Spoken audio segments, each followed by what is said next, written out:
시청자 여러분 안녕하십니까? 6월 14일 수요일 KBC 뉴스와이드 시작합니다.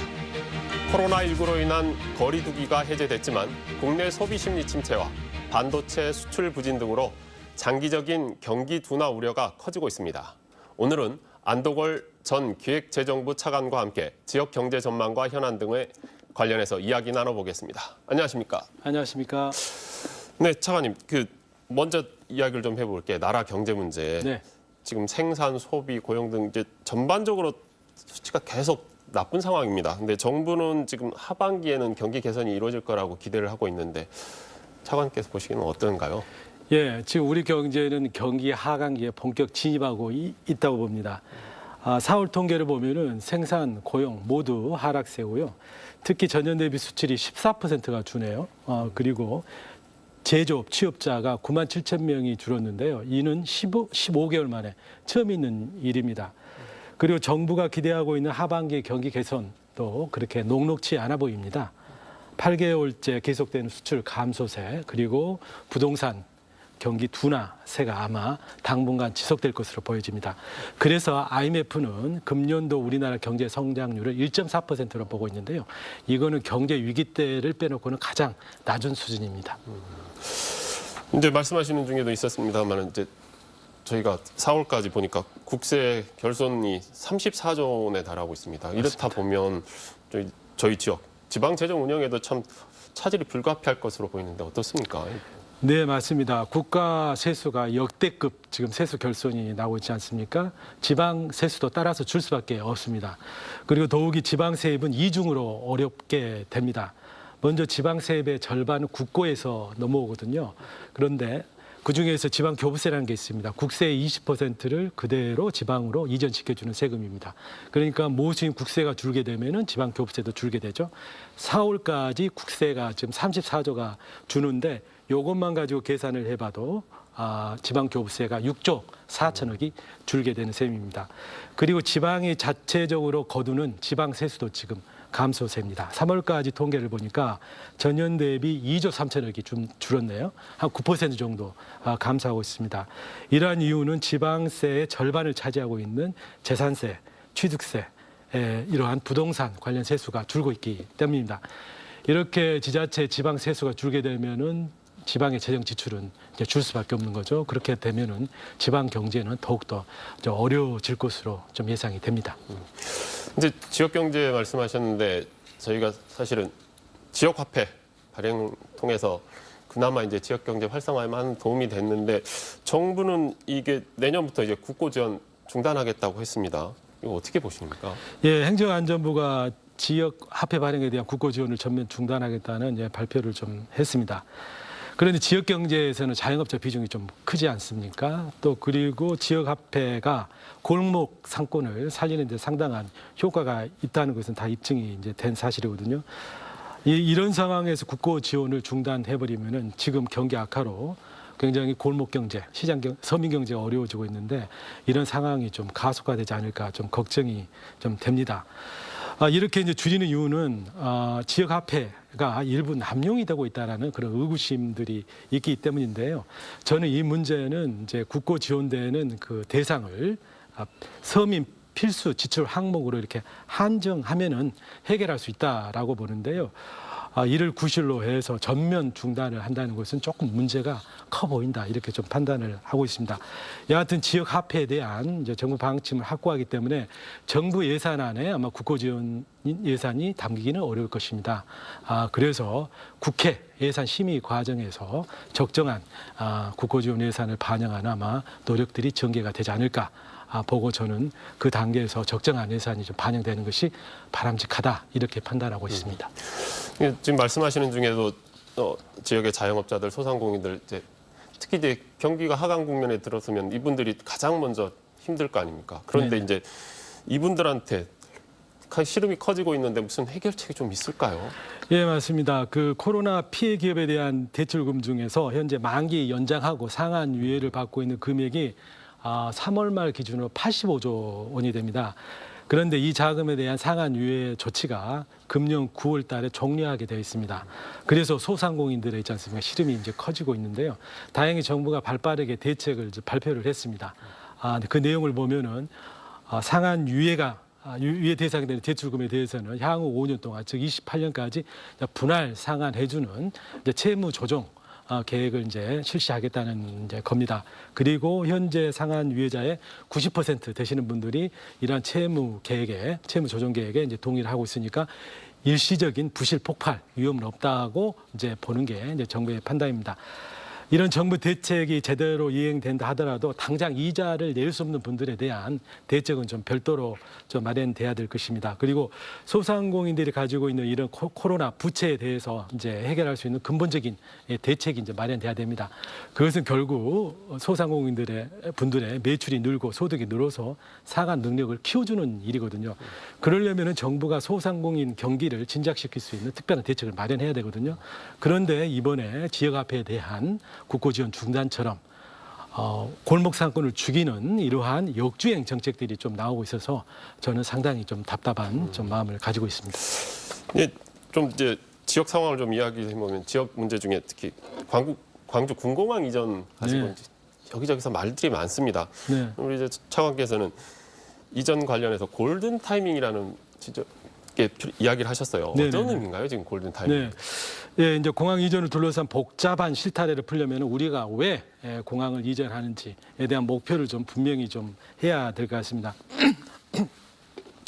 목표는 우리 서남권의 글로벌 중추공항을 지금 만드는 겁니다. 그 동아시아 관광객과 물류가 쏟아져 들어오는 관문 공항을 만들어서 이 지역 발전에 기폭제를 만들자는 게 이제 그 목표일 겁니다. 그런데 지금 이런 지방 중추공항을 놓고 선점하기 위해서 지역 간의 치열한 경합이 좀 벌어지고 있습니다. 청주공항, 예를 들어서 김해공항, 기존공항 물론이고 가덕도 신공항, 대구 경북 신공항, 또 가까운 새마을 신공항, 또 신규 건설 공항까지 지금 이 경쟁 대열에 이제 가세를 지금 하고 있는 겁니다. 그런데 우리나라 전체 국제 항공, 국제 공항 이용 수급 상황을 보면은 머지않아 공급 과잉이 불보듯 저는 뻔하다고 생각합니다. 그리고 신규 공항 건설을 위한 투자 재원 마련 문제도 곧 아마 그 논란의 도마 위에 오르지 않을까 이렇게 생각됩니다. 그렇다면 머지않은 장래에 공항에 대한 과잉 투자 문제가 제기가 될 것이고 후발 공항을 대상으로 해서는 투자 계획 조정이 이제 불가피해질 거라 이렇게 보여집니다. 이런 상황에서 중요한 것은 결국은 속도전입니다.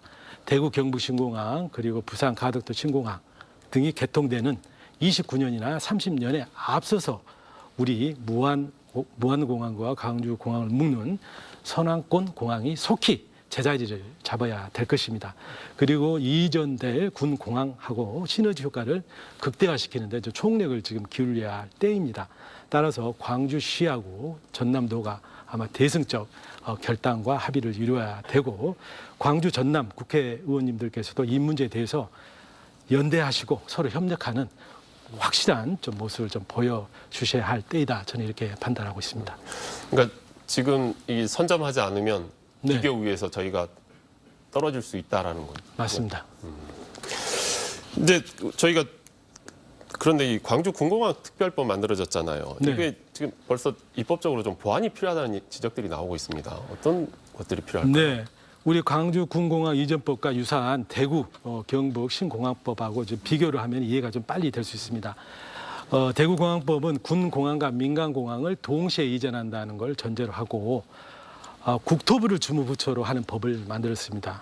반면에 우리 광주 공항법은 군 공항 이전에 한정을 해서 또 국방부를 주관으로 하는 이제 법을 이제 만들었거든요.